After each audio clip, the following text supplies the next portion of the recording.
बचपन से लेकर हमारी मृत्यु तक हमारे साथ जो कुछ भी गलत घटनाएं घटती हैं, जो कुछ भी गलत होता है, वो सब बातें हमारे हृदय पटल पर छप जाती हैं। वो हमें हमेशा याद रहती हैं। हम इन्हें चाहकर भी भुला नहीं सकते। लेकिन जब भी हमारे साथ कोई और नई घटना घटती है या फिर हमारे साथ कुछ गलत होता है, तो हम अपने आप से ये ज़रूर कहते हैं कि हमारी तो किस्मत ही खराब थी, हमने तो पूरी कोशिश की थी, या फिर हमारा तो कोई दोष ही नहीं था। और जब हमारी किस्मत ही खराब है तो हम कर ही क्या सकते हैं। अगर आप भी यही सोचते हैं और यही मानते हैं तो आज की ये कहानी आपके लिए ही है।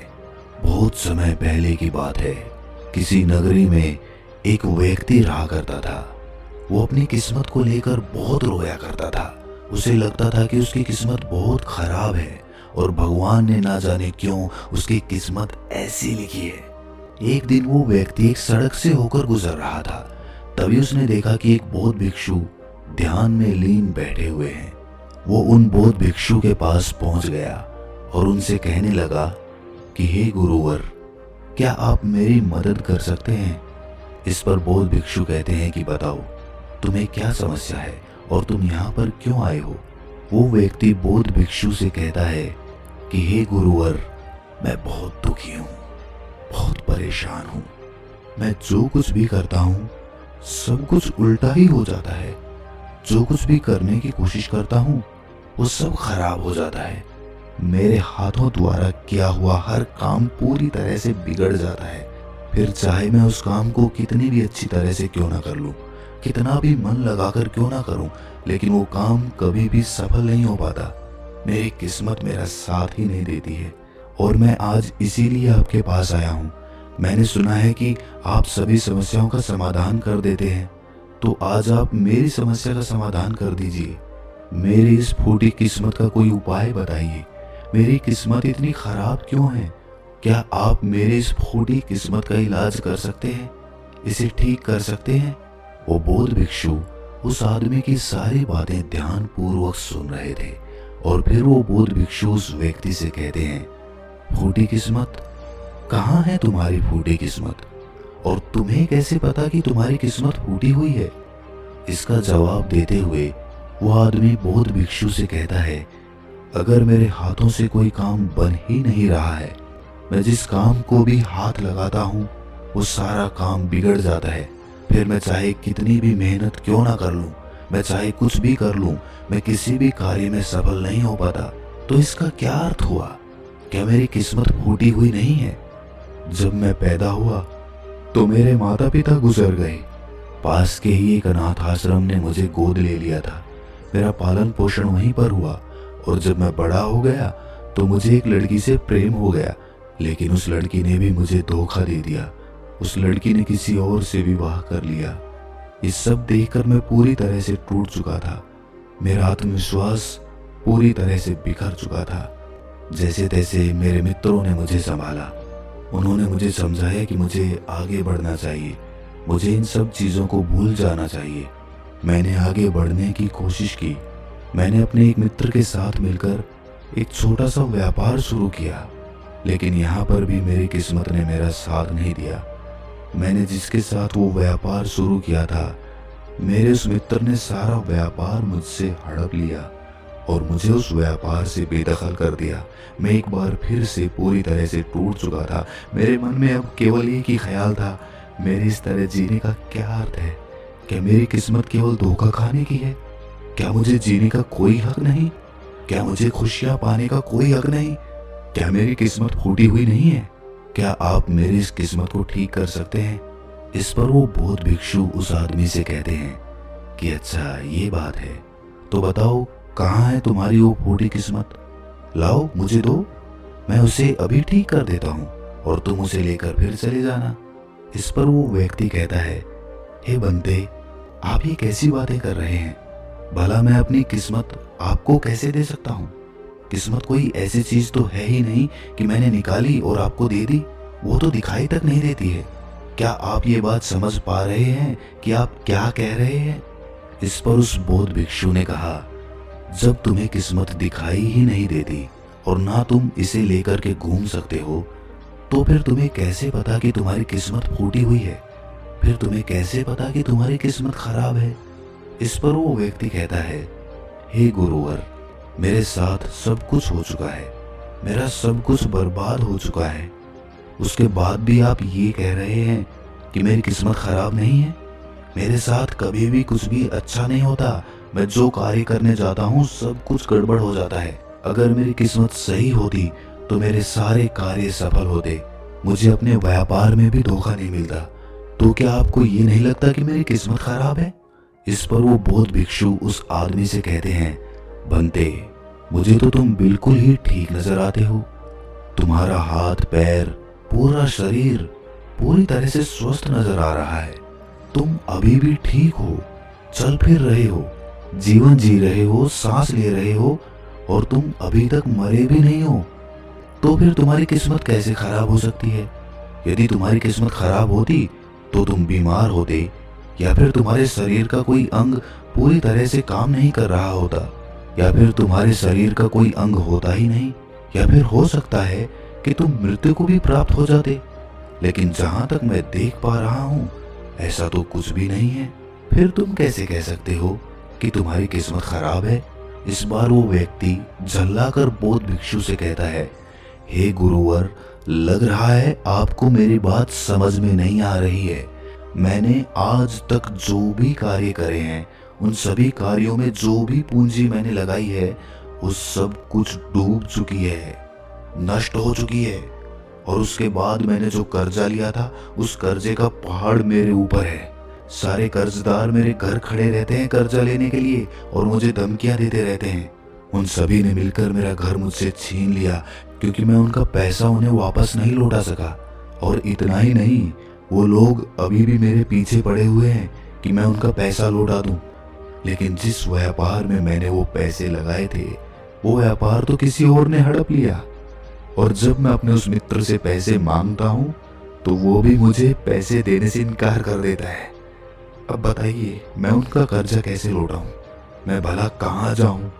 अब मेरे पास तो कोई घर भी नहीं बचा। तो फिर इन हालातों में मैं ये कैसे कह सकता हूँ कि मेरी किस्मत सही है?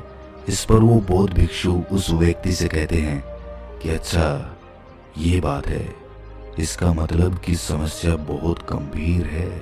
तभी वो व्यक्ति कहता है, हाँ बिल्कुल सही, अब आपने बिल्कुल सही समझा है। मैं इस समय बहुत ही दुखी हूँ। मैं अपने जीवन के बहुत बुरे दौर से गुजर रहा हूँ और मेरी हालत अब मेरे काबू में नहीं है। अब आप ही मेरा आखिरी सहारा हैं। कृपया करके मुझे कोई उपाय बताइए।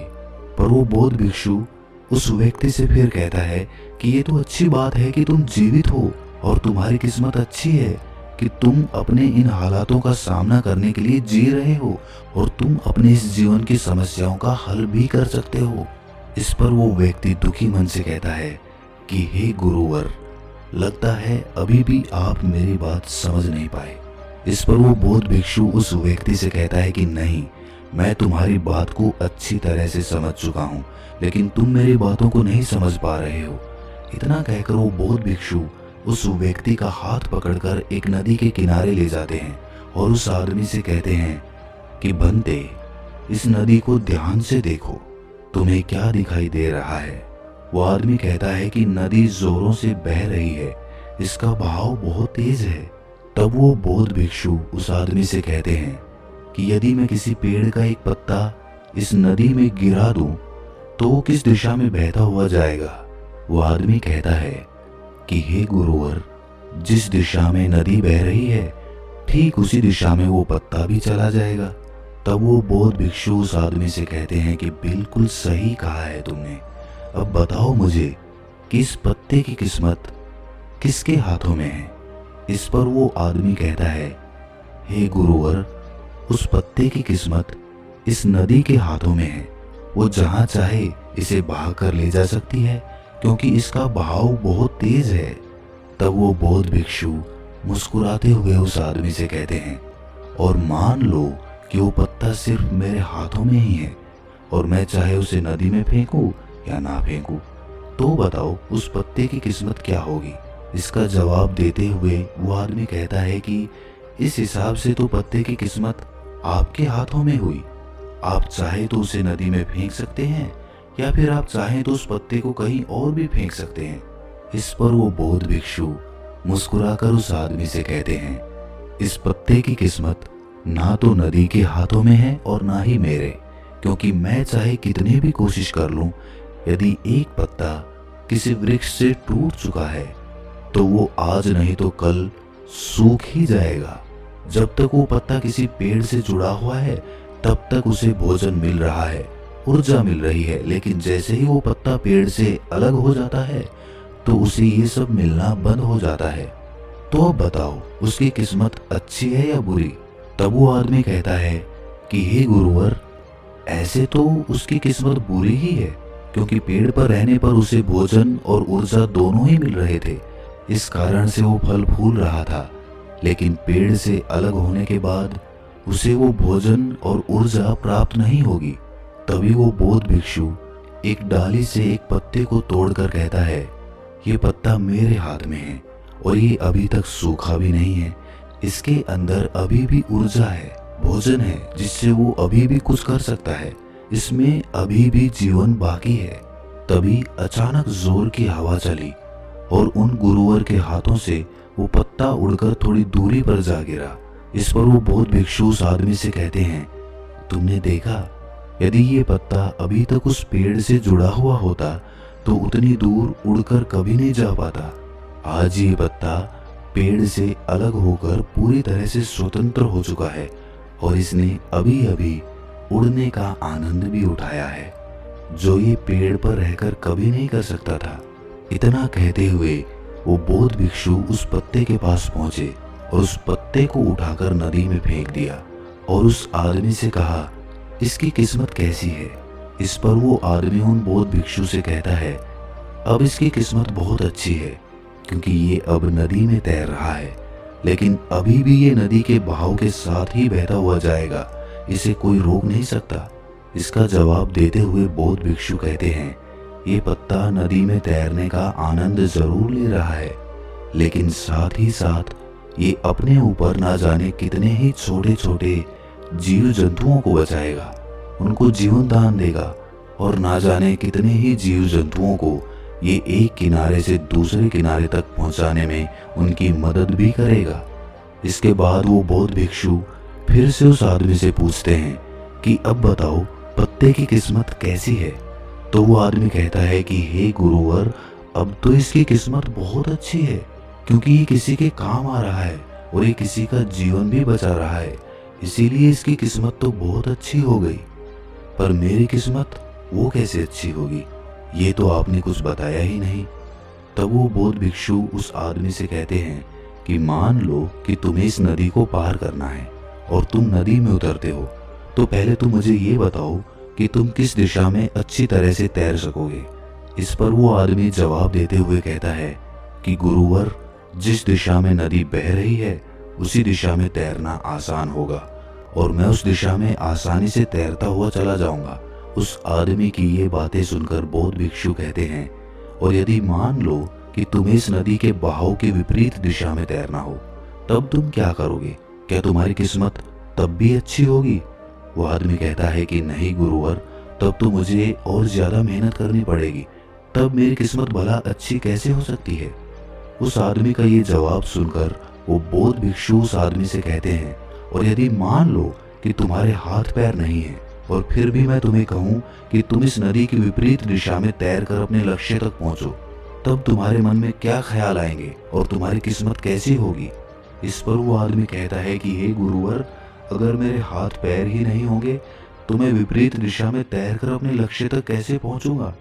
अगर मेरे हाथ पैर सही सलामत होंगे तो हो सकता है कि मैं विपरीत दिशा में तैरकर अपने लक्ष्य तक पहुंच जाऊं, भले ही उसमें समय थोड़ा ज्यादा लगे, लेकिन यदि मेरे हाथ पैर ही नहीं होंगे तो भला मैं कैसे पहुंचूंगा? तो ऐसे में मेरी किस्मत तो और ज्यादा बुरी हो गई। तब वो बौद्ध भिक्षु उस आदमी से कहता है कि अब तुम्हें ये समझ में आया कि तुम्हारी किस्मत अभी भी अच्छी है, पहले भी अच्छी थी और आगे भी अच्छी ही रहेगी। बस तुम्हारे अंदर एक छोटी सी तकलीफ ये है कि जो भी समस्या है जो हमारे सामने आ रही है, उन समस्याओं का तुम सामना नहीं करना चाहते हो, लेकिन जिन समस्याओं को तुम पीछे छोड़कर भागने की कोशिश कर रहे हो, वो समस्याएं तुम्हारे साथ ही चल रही हैं। जैसे कि मान लो यदि इस नदी का बहाव और ज्यादा तेज हो जाए तो तुम्हें इस नदी की विपरीत दिशा में तैरने में कितनी मेहनत करनी पड़ेगी। वो आदमी कहता है, हे महाराज, तब तो मुझे अत्यधिक मेहनत करनी पड़ेगी और मुझे बहुत ज्यादा थकान भी होगी, लेकिन किसी ना किसी तरह मैं अपने लक्ष्य तक पहुंच जाऊंगा। तब वो बौद्ध भिक्षु उस आदमी से पूछता है, अच्छा मान लो नदी का बहाव और भी ज्यादा तेज हो जाए तो क्या तुम नदी की विपरीत दिशा में तैरना पसंद करोगे? वो आदमी कहता है, नहीं नहीं गुरुदेव, मैं तो इस नदी में उतरने का सोचूंगा भी नहीं, विपरीत दिशा में तैरना तो दूर की बात रही। आखिर में अपनी सभी बातों का निचोड़ निकालते हुए वो बौद्ध भिक्षु उस आदमी से कहते हैं कि ठीक उसी प्रकार जब हमारे जीवन में अत्यधिक कठिनाई या अत्यधिक परेशानियां आती हैं जो नदी के तेज बहाव की तरह होती है, और जब हमें ये घेर लेती है तो हमें कुछ भी समझ नहीं आता और हम इनसे भागने की कोशिश करते रहते हैं। हम इनका सामना कभी करना ही नहीं चाहते।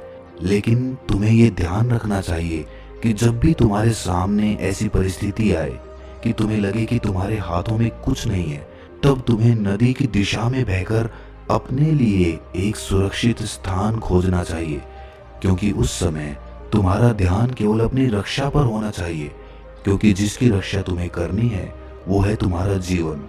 यदि तुम्हारा जीवन तुम्हारे साथ रहेगा तो आज नहीं तो कल ये तेज बहाव जरूर शांत हो जाएगा, और नदी का बहाव भी हमेशा के लिए एक जैसा नहीं रहेगा। उसे आज नहीं तो कल थमना ही पड़ेगा, और जब नदी का बहाव कम हो जाएगा तब तुम चाहो तो नदी की विपरीत दिशा में तैर सकते हो और फिर तुम जैसा चाहो वैसा मुकाम हासिल कर सकते हो।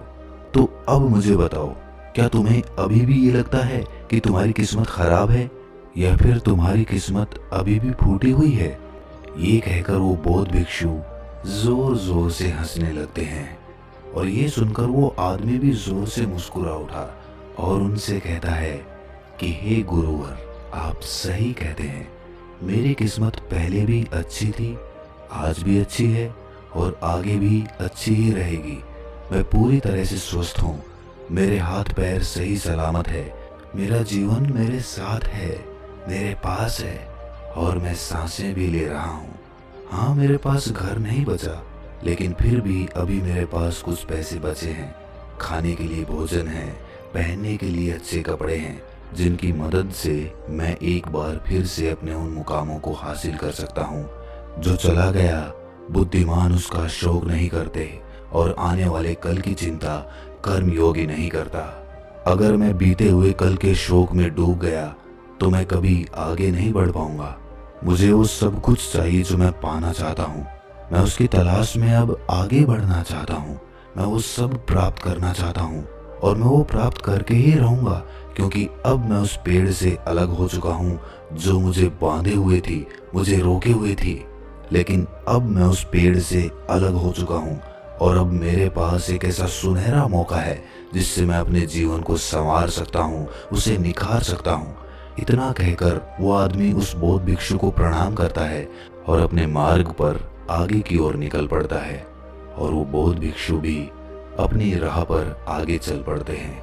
अगर ये कहानी आपके दिल को छू गई तो इस चैनल को सब्सक्राइब करके नोटिफिकेशन बेल को जरूर प्रेस कर देना।